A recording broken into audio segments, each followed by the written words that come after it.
Bonjour à tous. Ravi de vous retrouver pour cette deuxième table ronde de cette journée des rencontres économiques de l'Institut du monde arabe. Alors celle-ci, elle sera intitulée de l'éducation aux ressources humaines, quel tremplin et accélérateur de carrière dans les sciences, la technologie, l'ingénierie et les mathématiques, qu'on appelle aussi plus communément les STEM. Alors pour répondre à cette problématique, j'accueille 4 femmes qui évoluent et font partie de cet univers des STEM. Tout d'abord Amina Bouzguemda Zikral, directrice de l'Université Paris-Dauphine Tunis et lauréate 2019 du prix du rayonnement français pour la francophonie. Elle est également membre du club Femmes Forum, membre du comité Égalité Femmes-Hommes de la Société Générale Tunisie et membre du conseil d'orientation de la French African Foundation. À ses côtés, Neila Benzina, vous êtes associée fondatrice de Wimby, c'est une entreprise spécialisée dans la digitalisation des entreprises. Vous êtes également présidente de la French Tech Tunis. Également, Madame Hend El Charbini, directrice générale de Integrated Diagnostics Holding. C'est un groupe de laboratoires médicaux implantés dans plusieurs marchés en Afrique et au Moyen-Orient. Et enfin, Anna Giros, vous êtes directrice générale adjointe de Suez, en charge des activités internationales, poste dans lequel vous chapeautez bien évidemment la région Moyen-Orient et Afrique. Alors, juste pour introduire un petit peu notre sujet d'aujourd'hui, je voulais remettre quelques points de contexte. Finalement, quand on parle de technologie au Moyen-Orient et dans le monde arabe plus globalement, on se rend compte que cette région est finalement loin d'être un mauvais élève. Dès 2013, le magazine britannique The Economist soulignait qu'une start-up technologique sur 3 créée dans le monde arabe était dirigée par une femme, alors que dans la Silicon Valley, on n'en comptait que 17%. Donc les femmes arabes sont également des profils particulièrement bien instruits et souvent plus brillants que les hommes. Et elles portent finalement également un réel intérêt aux sciences et à la technologie, puisque 34 à 57% d'entre elles, des étudiantes du monde arabe, se spécialisent en ingénierie, en sciences ou dans l'agriculture. Ça, c'est des chiffres d'un rapport de l'UNESCO publié en 2015. Mais néanmoins, elles ne participent que très peu à la vie active des pays qui composent la région. Et donc, on voit là un paradoxe qui s'explique notamment par la question de l'autonomisation qui demeure l'un des grands freins à l'intégration des femmes dans les entreprises technologiques. Ce qui m'amène à cette question pour Madame Neila Benzina. Vous qui êtes ingénieur, entrepreneur, président de la French Tech en Tunisie, est-ce que vous avez observé ce point de l'autonomisation au cours de votre carrière ou peut-être au cours de vous? Et si oui, quels sont les obstacles à franchir pour atteindre finalement cette autonomisation? Merci Quentin, bonjour tout le monde. Je vais prendre la casquette effectivement de présidente de la French Tech, mais également de la cofondatrice de la Holberton School en Tunisie, qui est une école d'un genre nouveau pour en fait former des ingénieurs en informatique avec une méthode innovante basée sur une plateforme, basée sur également de l'inclusion, puisqu'il n'y a pas de prérequis à avoir pour intégrer l'école, ni prérequis académiques, ni prérequis au niveau financier également.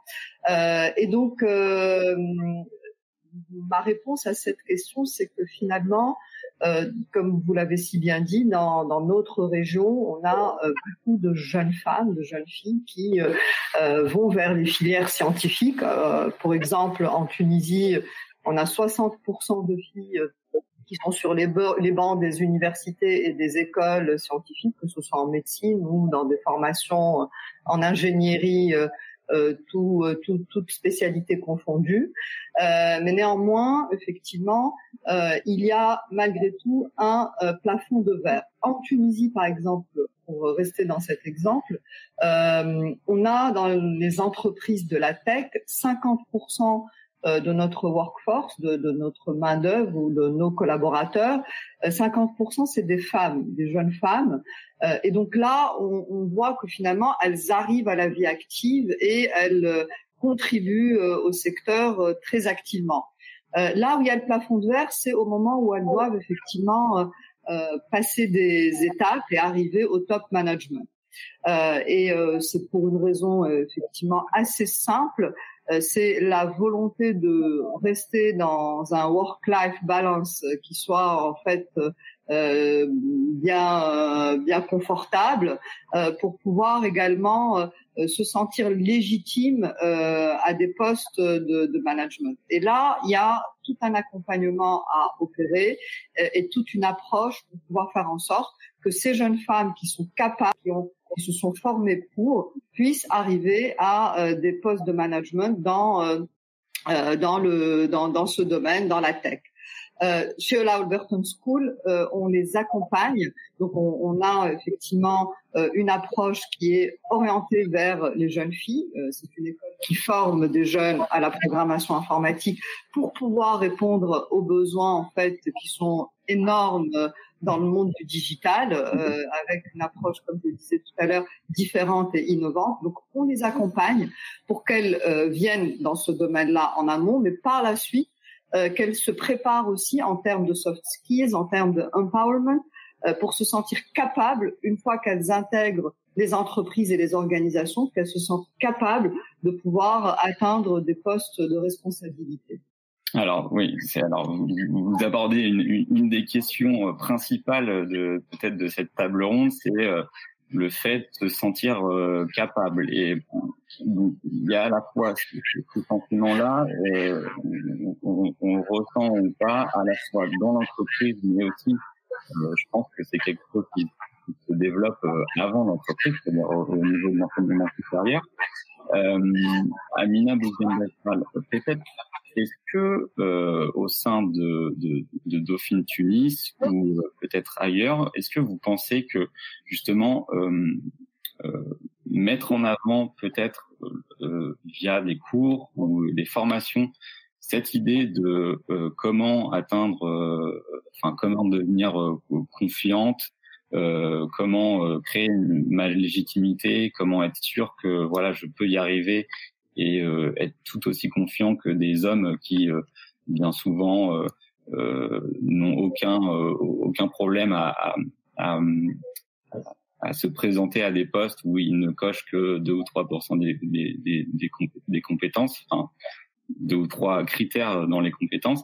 Est-ce que il faut peut-être mettre en place des formations dans ce sens-là, de juste en soft skills, de confiance en soi?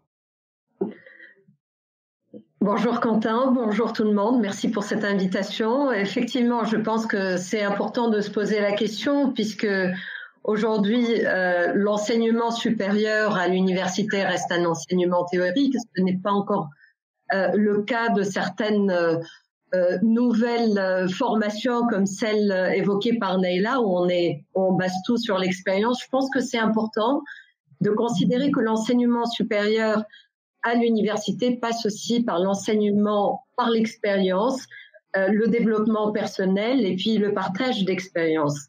Et du coup, il est très important au sein de l'université de confronter les jeunes à des role models, de les confronter à une réalité qui est la réalité de demain.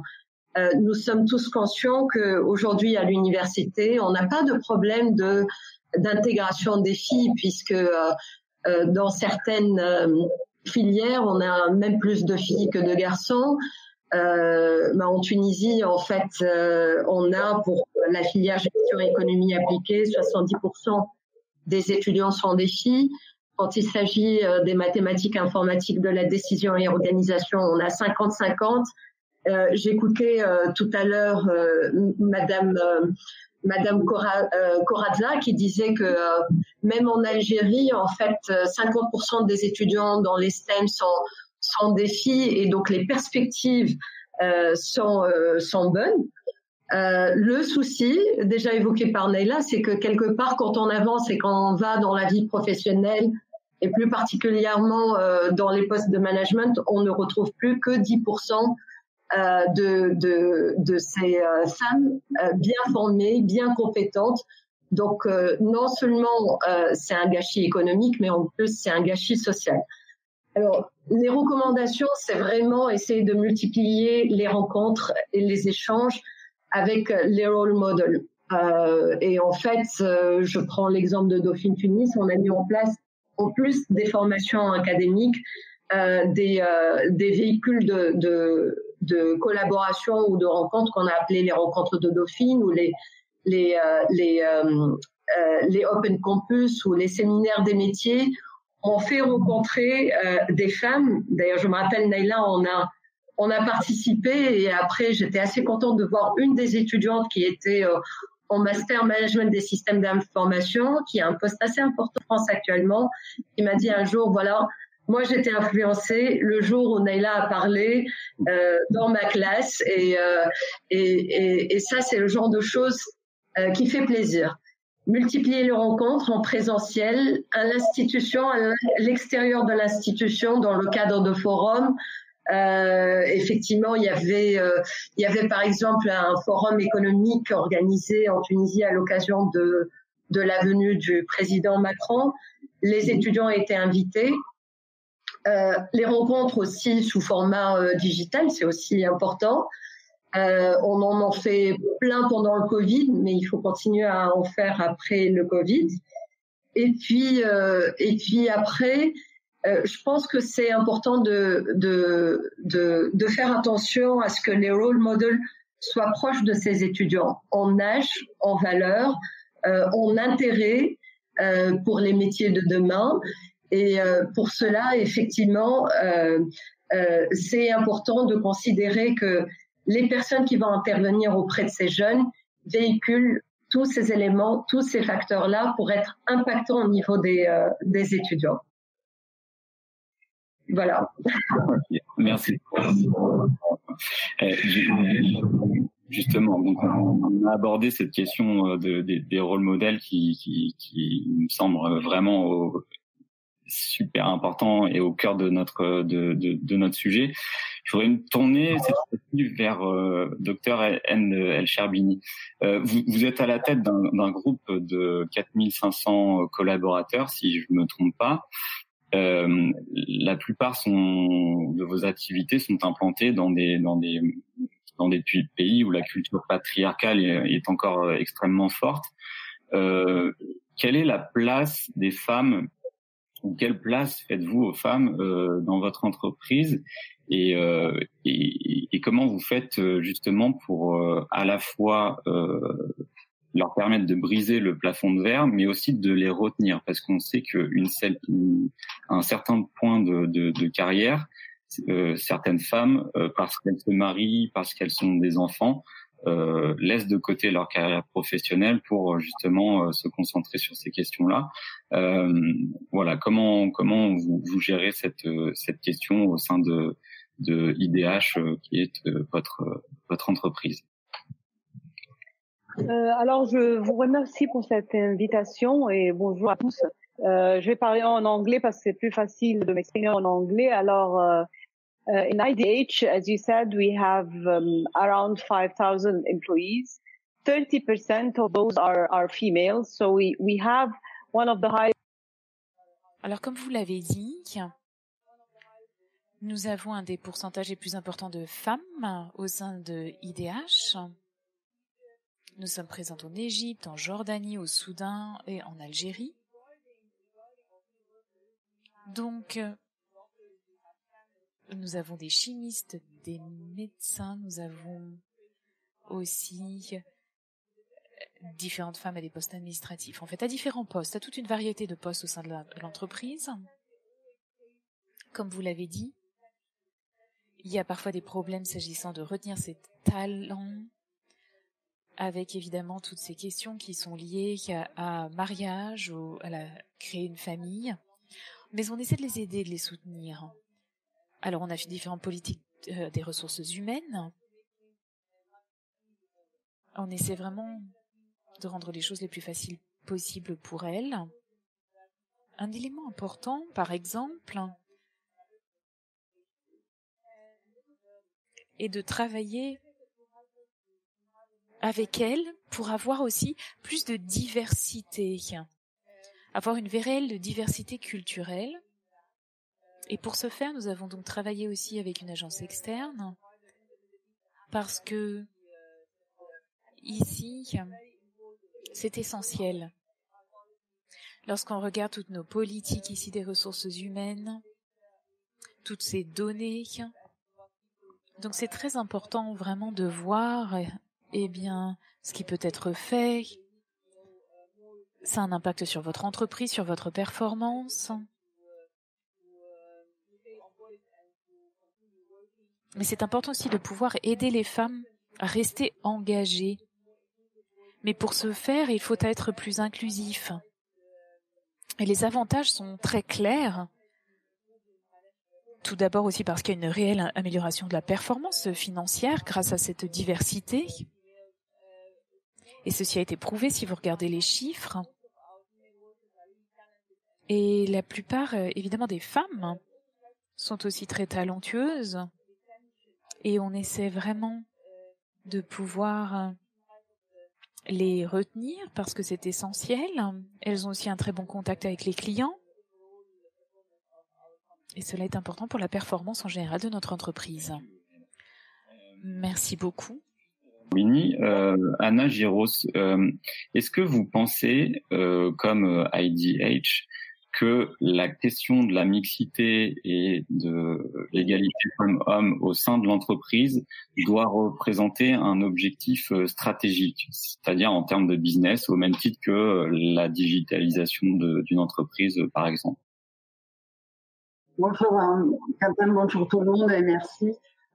Effectivement, pour les entreprises, toute la diversité, toute cette notion d'intégrer des femmes et travailler dans un monde beaucoup plus divers reste un enjeu crucial pour l'avenir, et je suis intimement convaincue que pour l'avenir, il faut que tout le monde rentre dans ce contexte, surtout dans un monde qui devient de plus en plus complexe, dans un monde où il faut être agile, il faut être ouvert, il faut voir venir les choses et donner de la confiance à tout le monde. Et je pense que là, les femmes ont un rôle, comme les hommes d'ailleurs, très important au sein de l'entreprise. Déjà parce que 50% des talents féminins, c'est des femmes. Donc, quelque part, si on n'encourage pas les femmes à venir dans notre monde et grandir là-dedans, on fait une croix sur 50% des talents du monde.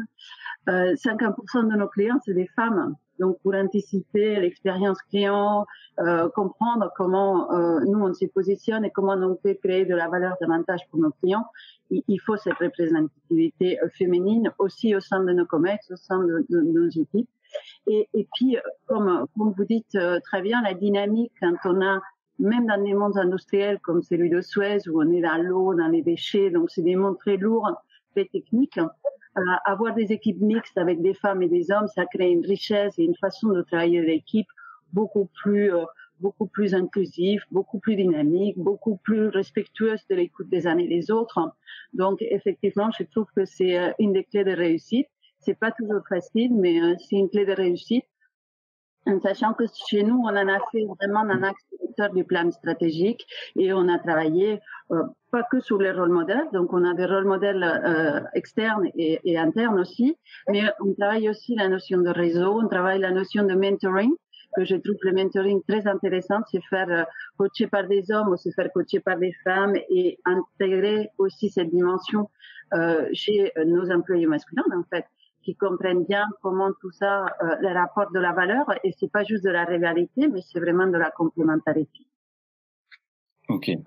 Et justement, est-ce que vous pouvez un petit peu peut-être détailler ce que vous mettez en place? Vous parliez de mentorat, comment ça se traduit dans les faits?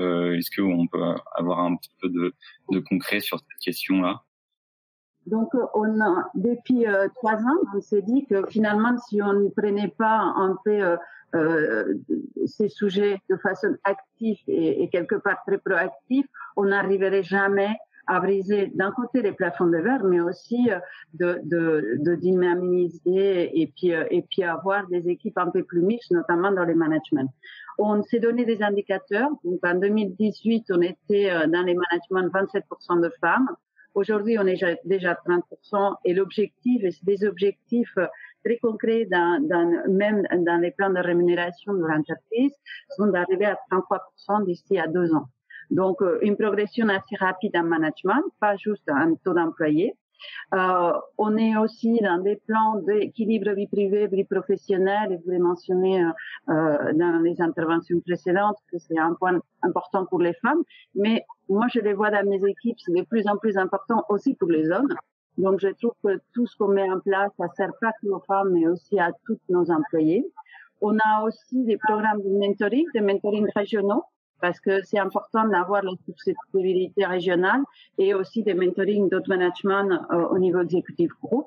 Et on a créé une trentaine de réseaux d'inclusion dans les différents pays où les femmes et de plus en plus des hommes demandent d'être dans le réseau, peuvent discuter, travailler. Il y a un point clé dans nos métiers techniques que c'est la légitimité des femmes, parce que c'est un combat de tous les jours vis-à-vis de l'interne, vis-à-vis de l'externe. Comment passer ces questions de la légitimité, comment avoir confiance, comment se sentir bien au sein et se faire sa place au sein des équipes qui sont largement masculines.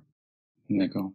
Neila Benzina, je me rappelle en préparant la table ronde, vous me parliez, et c'est revenu plusieurs fois, de l'importance du réseautage, du networking. Qu'est-ce que ça peut changer dans une carrière, et peut-être dans votre cas, qu'est-ce que ça a apporté dans votre carrière et aussi dans la gestion de votre entreprise au quotidien? Alors, effectivement, j'ai une forte conviction que le networking et le réseautage sont clés de manière générale pour les hommes et les femmes. Et peut-être que effectivement pour les femmes, c'est important de s'en rendre compte, parce que ce qui fait la différence en réalité, c'est que les hommes en ont conscience, c'est inné chez eux, alors que chez les femmes, finalement, c'est quelque chose qu'il faut développer, il faut les amener vers ça. Et je pense que c'est moins un réflexe de travailler en mode, on va dire, corporatiste ou en mode où on se met en communauté pour y aller et essayer d'être fort ensemble. D'être forte ensemble d'ailleurs. Donc il y a le réseautage à effectuer en intégrant en fait des réseaux qui existent dans lesquels il y a des hommes, etc. Donc moi par exemple très tôt j'ai intégré des associations dans la tech. Je suis présidente de l'association qui regroupe les plus grands acteurs du numérique en Tunisie. Mais j'ai aussi veillé à intégrer des associations femmes. Le Women's Forum, dans lequel nous sommes toutes les deux, Amina et moi d'ailleurs. Je suis aussi ambassadrice pour Women in Africa et plein d'autres initiatives dans ce goût-là. Et pour moi, c'est très important de non seulement networker au sein de ces réseaux-là, mais en plus amener d'autres femmes autour de moi à intégrer ces réseaux et à se rendre compte de la valeur que ça peut apporter. Pourquoi ? Parce que finalement, à un moment donné, d'abord, quand on est dans le monde professionnel, il est important de sortir un peu de son quotidien et d'aller échanger, discuter avec d'autres. Une fois qu'on intègre ces réseaux, on va avoir des hommes et des femmes qui vont nous aider à ouvrir des portes, à aller plus loin, à comprendre certaines choses. Et finalement, on comprend que on va pouvoir accélérer et aller beaucoup plus vite dans ce que nous sommes en train de faire. Mais aussi, on se rend compte qu'en donnant, puisque quand on intègre des réseaux, c'est pas uniquement pour prendre, c'est aussi pour donner. En donnant et en contribuant au sein du monde associatif ou de la société civile, finalement, on va aussi recevoir. Et ça, il faut l'intégrer rapidement. Il faut pas uniquement veiller à changer son business ou son entreprise ou à travailler sur la performance de son entreprise. Il faut essayer de changer toute une industrie, changer finalement aussi des conditions dans un environnement, dans un pays, dans une région ou dans un écosystème global. Et une fois que les jeunes femmes, les femmes prennent au sérieux cette contribution qu'elles peuvent avoir positive et qui va au-delà de leurs frontières, qu'elles soient des frontières, on va dire professionnelles ou des frontières du pays ou autres, elles sont beaucoup plus puissantes entre guillemets et beaucoup plus impactantes. Et cet impact-là, finalement, il va donner des bons en avant dans tout ce qu'on va entreprendre et faire. Et pour revenir à mon expérience personnelle, moi, j'ai fondé une société dans la data et le digital il y a maintenant plus de 20 ans, que j'ai vendue à peu près 2 ans au groupe Orange Business Services, et je me suis relancée dans plusieurs aventures entrepreneuriales, et c'est le réseau qui m'a aidée.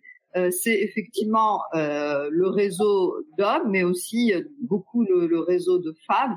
Et mon amitié, par exemple, avec Amina a été clé dans tout ça. Donc, c'est vrai qu'il faut que les femmes prennent conscience de leur capacité à faire des choses, à entreprendre, à changer, à impacter, et qu'elles s'aident entre elles pour pouvoir y arriver, et que du coup, ce soit en fait un réseau beaucoup plus puissant et beaucoup plus impactant, sans être dans la discrimination en éliminant les hommes, au contraire, en s'appuyant aussi sur les hommes qui vont quelque part nous apporter énormément et auprès de qui on peut également apporter beaucoup de choses. Donc, moi, je pense que le réseau est clé. En avoir conscience, c'est très important.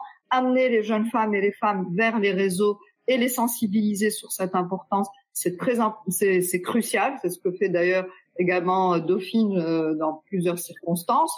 Et je pense qu'aussi, les hommes sont contents de nous voir arriver dans des réseaux, et comme nous ne sommes pas si nombreuses que ça finalement, j'ai envie de donner un conseil aux femmes, allez-y, parce qu'une fois que vous y êtes, on va vous ouvrir les portes, puisque on n'est pas si nombreuses que ça à y être pour les réseaux qui sont, on va dire, des réseaux de tout genre. Voilà. Vous dites quand même quelque chose d'assez dur, c'est-à-dire que les femmes n'ont pas le réflexe du réseautage. Et j'ai envie de poser peut-être à vous toutes en fait la question, est-ce que vous êtes d'accord avec ce constat-là? Est-ce que je peux continuer ou je laisse la parole à quelqu'un d'autre du coup? Parce que là, c'est moi qui l'ai dit, donc je peux y répondre avant de laisser les autres de compléter. Juste pour toi aussi, Neila. Donc, je dirais que c'est pas un réflexe pour toutes. C'est pas systématique. Les hommes vont aller après le boulot prendre un verre, se retrouver dans un resto, continuer. Après, évidemment, il faut pas généraliser, hein, mais statistiquement parlant, on va trouver plus d'hommes qui vont avoir ce réflexe d'aller se retrouver, se réunir ou de jouer, on va dire, le réseau d'école ou autre, alors que nous, les femmes, effectivement, on va plus rester dans le perfectionnisme sur nos tâches, ce que nous sommes en train de faire, et oublier ce côté qui apporte énormément, qui donne de la visibilité, qui ouvre le carnet d'adresses, qui permet de concrétiser des deals, et j'en passe. Et donc, moi, je pense que ce qui est important, effectivement, c'est de faire cet effort. Et à un moment donné, ce n'est plus un effort, c'est un plaisir. Et le faire de manière organisée, évidemment, parce qu'on ne peut pas se disperser non plus, mais en avoir conscience et être convaincu que ces réseaux vont nous donner des aides. Du coup, je vais enchaîner avec Amina. Je vais compléter ce que vient de dire Neila. Elle a parfaitement raison dans le sens où il y a en plus un paramètre, un facteur culturel dans nos pays, les pays arabes ou méditerranéens. Si je prends le Moyen-Orient, il y a par exemple, il y a les majlis où les hommes se rencontrent et ils ont la possibilité de partager, de discuter et de réseauter naturellement, chose qui n'existe pas forcément pour les femmes. Je pense que dans des pays comme les nôtres, la Tunisie, c'est moins apparent, mais c'est vrai qu'il y a certaines habitudes qui favorisent les rencontres, le partage entre hommes, et pas forcément pour les femmes. Je pense que là, on le ressent. Après, à un autre niveau, quand on est quelque part porté par nos métiers, porté par nos ambitions, les choses deviennent très naturelles. J'ai jamais eu l'impression de réseauter, mais je me rends compte que de plus en plus, mes amis sont des amis professionnels, si on peut dire les choses comme ça. C'est des amis avec qui on a mené des projets, on a participé à des actions ou dans des associations ou autres. Et en fait, c'est là où on se dit, avec un peu de recul, quelque part, c'est ça le réseautage.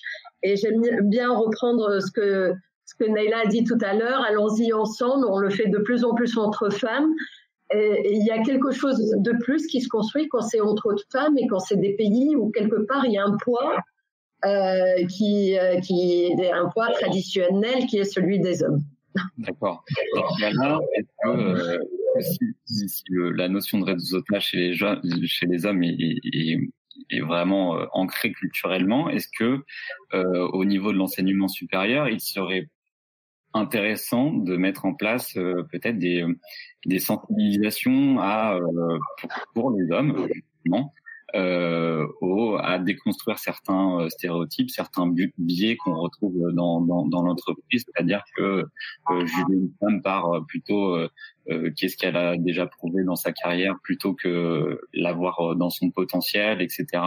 Est-ce que voilà, en revenant sur cette notion de soft skills, est-ce que des formations, des sensibilisations existent peut-être au sein de Dauphine Tunis ou Alberta School, ou est-ce que c'est quelque chose qu'il faut plus mettre en avant dans l'enseignement supérieur au sens large? Quentin, c'est une question pour qui, pardon?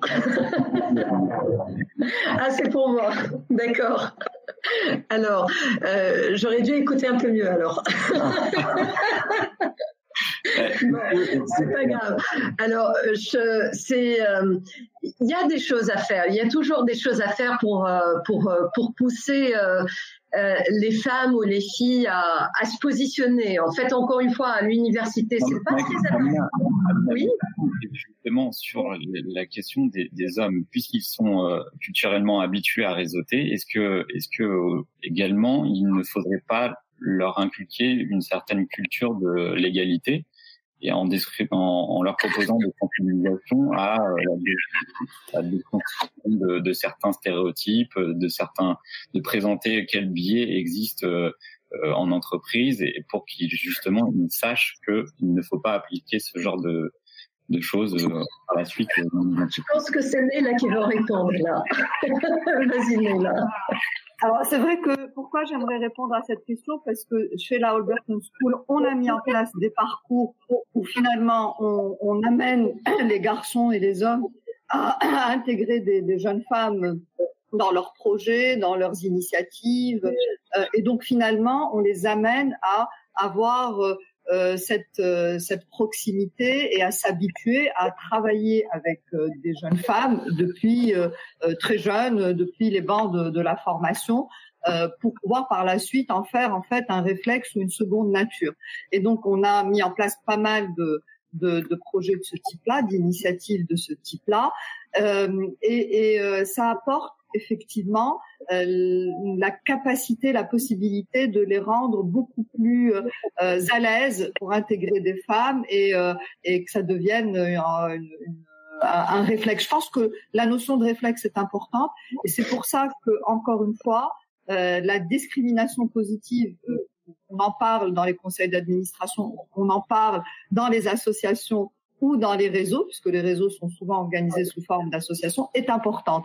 Il faut à un moment donné passer par une étape où on pousse les choses, où on amène les hommes à intégrer des femmes un peu par la force, pour faire par la suite en sorte que ça devienne un réflexe et une envie ou une demande qui émane d'eux.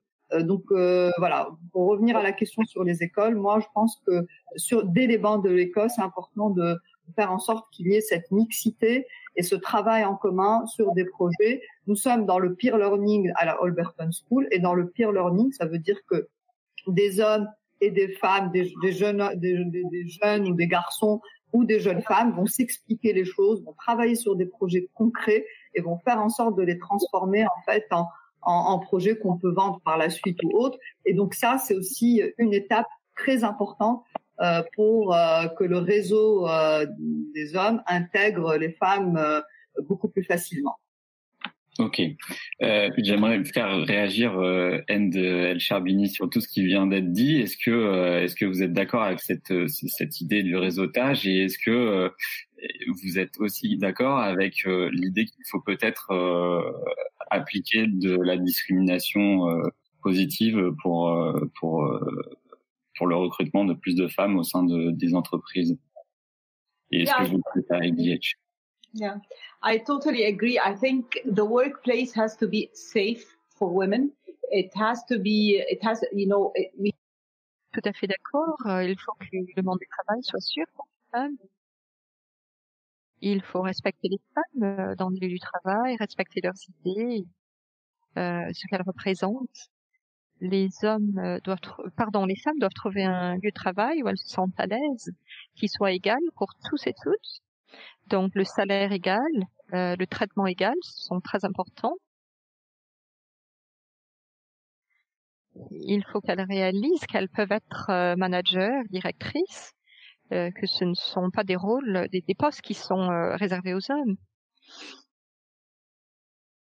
Si elles font bien leur travail, il n'y a pas de raison pour laquelle elles ne peuvent pas progresser et avoir des postes très importants. Et elles peuvent être chefs d'entreprise de cette façon, ce qui est toujours positif. D'autre part, la culture dans le monde du travail est très importante. Une culture où il n'y a aucune différence entre les hommes et les femmes, qui respecte l'égalité, où le monde du travail soit un lieu sûr, où elles peuvent s'exprimer facilement, où elles peuvent exceller dans leur travail. Et je pense que c'est très important. Cette question-là était importante lors du recrutement. Qu'il y avait certainement des choses à changer dans la manière de présenter certains postes et voilà sur ce côté RH. Est-ce que vous pouvez nous en dire un petit peu plus là-dessus? Est-ce que voilà, il y a aussi des choses à revoir sur les process RH dans le recrutement au quotidien des entreprises? Oui, tout à fait. Il y a des process RH qui doivent favoriser la rentrée des professionnels femmes dans les entreprises, mais on s'est malheureusement rendu compte que ça suffit pas. Je pense que vous avez touché 3 choses qui sont importantes. Une, c'est que les femmes essaient toujours d'être parfaites et peut-être qu'on se perd dans cette perfection. Donc, on n'a pas ces sentiments qui ont souvent les hommes de s'amuser.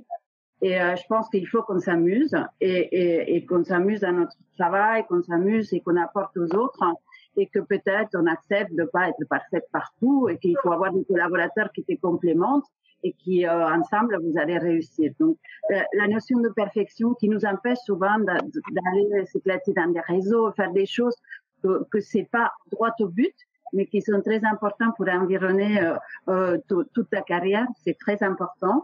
La deuxième chose, au-delà de la perfection, c'est quelque part ce qu'on dit autour de créer les bons environnements pour réussir. Parce que moi, je suis convaincue que forcer les gens à être dans un réseau, forcer les gens à s'y parler, il faut que l'envie soit là. S'il n'y a pas l'envie, ça marche pas, ou ça reste des process d'entreprise qui vont, à un moment donné, ça porte pas ses fruits. Donc, comment on crée l'environnement? C'est créer des projets mixtes où on sait qu'ensemble on peut réussir et ça nous fait des histoires communes, ça nous fait des réussites communes, que ce soit dans des conquêtes commerciales où les femmes ont un rôle majeur parce que je crois beaucoup dans les femmes, dans les commerces, je trouve que de plus en face, on a des clients qui sont femmes aussi et ça connecte très très bien et on arrive à anticiper et à proposer des choses très intéressantes et avoir une écoute que peut-être les hommes ont un peu moins. Donc du coup, que ce soit dans des conquêtes commerciales, que ce soit dans la mobilisation de projets, des choses qui nous forgent des expériences communes avec des équipes mixtes et que ça nous sert comme clair exemple plus que toute autre théorie un peu plus by the book. Non, ça forge des expériences communes et ça donne envie aux hommes et aux femmes de travailler ensemble et on voit que la richesse de la diversité est là. Et quelque part, toute la partie recrutement doit être complémentée par une progression de carrière avec des écosystèmes qui sont favorables, des projets où on mixe les talents pour réussir et tout ça finalement, ça fait que le networking et la façon de se respecter et travailler ensemble devient très naturel au sein d'une entreprise et ça ne revient pas au process ressources humaines, sinon vraiment à l'envie de tous se complémenter et travailler ensemble. Et puis pour illustrer ce point, est-ce que vous avez un exemple peut-être de projet où justement la question de la mixité et d'équipes paritaires et mixtes ont fait... Il y a un qui me vient tout naturellement à l'esprit parce que j'y ai participé beaucoup. En Afrique, on a mobilisé l'année dernière toute une équipe au Sénégal parce qu'en 2019, on a remporté une grosse concession d'eau au Sénégal, fournir de l'eau à 7 millions de personnes. Donc c'est des métiers, je dirais pas parce qu'ils sont très techniques, mais il y a l'interface avec la population et l'essence du service qui est là. Donc je trouve que les femmes trouvent leur place. Et dans la mobilisation de toute cette grosse équipe au Sénégal, on a dû la faire en 6 mois, on a mis à la tête de toute cette unité une femme. Chose qui est un peu contre nature et paradoxale, parce qu'on dit quand on veut de l'action et les feux de l'action, il faut un leadership masculin. Et pas du tout. Ça a été un leadership fort, mais un leadership aussi très inclusif, qui a donné envie à 1200 personnes de rejoindre Suez au Sénégal pour créer cette aventure. Et il y a eu une bonne mixité entre la directrice générale, des hommes techniciens qui sont arrivés. Nous, on a appuyé fortement avec une directrice financière et moi depuis Paris. Et ça a été une expérience que je pense qui restera dans notre carrière professionnelle comme quelque chose de fort, positif et réussi. Et après, on a eu le Covid pour arranger les choses qui a fait que on a démontré la résilience de cette équipe. Et quand je parle d'expérience réussie commune, ça n'est une. D'accord. Vous parlez du Covid, on va éventuellement en parler, justement, en profiter pour en parler. Quentin?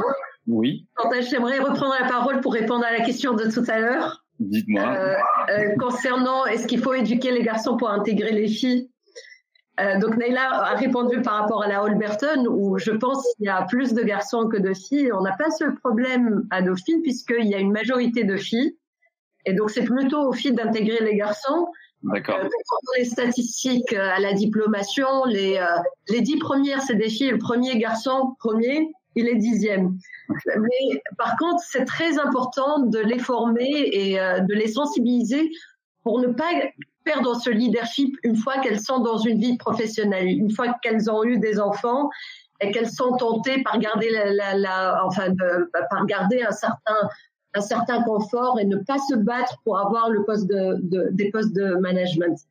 Je fais partie du comité égalité hommes-femmes de la Société Générale à Tunis.